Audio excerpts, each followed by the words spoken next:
В Ингушетии по поручению главы региона Юнусбека Евкурова создана рабочая комиссия по недопущению необоснованного роста цен на продовольственные товары в месяц Рамадан. В рамках ее деятельности будет реализован ряд специальных мер, направленных на сдерживание ценового роста. Об этом доложил в ходе совещания в Магасе министр экономического развития Умалат Ташхоев. По его словам, администрациями городов и районов совместно с Минсельхозом Ингушетии будут проведены ярмарки по реализации сельхозпродукции местных производителей и производителей из других регионов. На сегодняшний день в Ингушетии самые низкие цены в СКФО на основные продукты питания. Глава Ингушетии подчеркнул, что вся информация о ярмарках и действующих ценах должна регулярно доводиться до населения. Люди должны иметь возможность закупаться там, где продукты дешевле, сказал он. Кроме того, Евкуров потребовал соблюдать жесткий контроль за качеством продуктов и за санитарным состоянием места их реализации.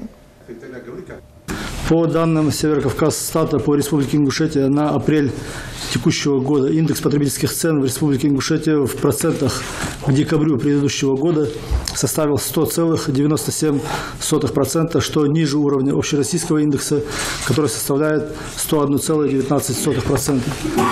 Цены на говядину, масло сливочное, творог, сыр, картофель, чай, яйца, хлеб и масло подсолнечное остаются самыми низкими по СКФО. Учитывая, что важную роль в сдерживании роста цен на продовольственные товары принадлежит розничным рынкам, проведена соответствующая работа с управляющими рынками компаниями по обсуждению одной из действенных мер по снижению арендной платы за предоставление товара у торговых мест на рынках республики в период священного месяца. Это все наше. За все мы отвечаем с тобой. И за рост цен, если не обоснованный рост. И за качество продуктов, питания. Каждый человек в рабочей группе должен отвечать за что-то. 3 раза в день в режиме онлайн, не надо там себя, меня, всех обманывать. 3 раза в день в режиме онлайн информация по ценникам с рынка должна проходить. Это проходит без предупреждения этих товарищей. Где завысили, где не завысили.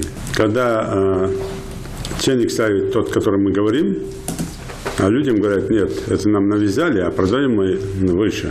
И опять диктуют другие цены. То есть ценник там 60 рублей, а продают за 70 рублей. В соответствии ценнику. На всех товарах должны быть ценники. И на это обращать очень серьезное внимание. Третье. Со всеми крупными оптовиками, а вы должны были с ними разговаривать еще там месяц назад, переговорить. В том числе, кто снимает в аренду помещения. Насколько же хозяин рынка снижает арендную плату, и насколько этот товарищ-продавец снижает, в том числе, цены на товары. Именно в этом месте. Потому что все взаимосвязано. Через 10 дней мы подводим итоги.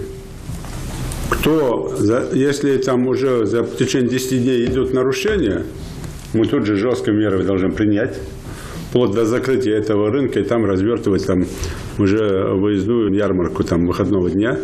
Ну и по качеству день и ночь работать, особенно обрати внимание на продукцию, так называемую, бахчевые, фрукты, овощи, насчет нитратов.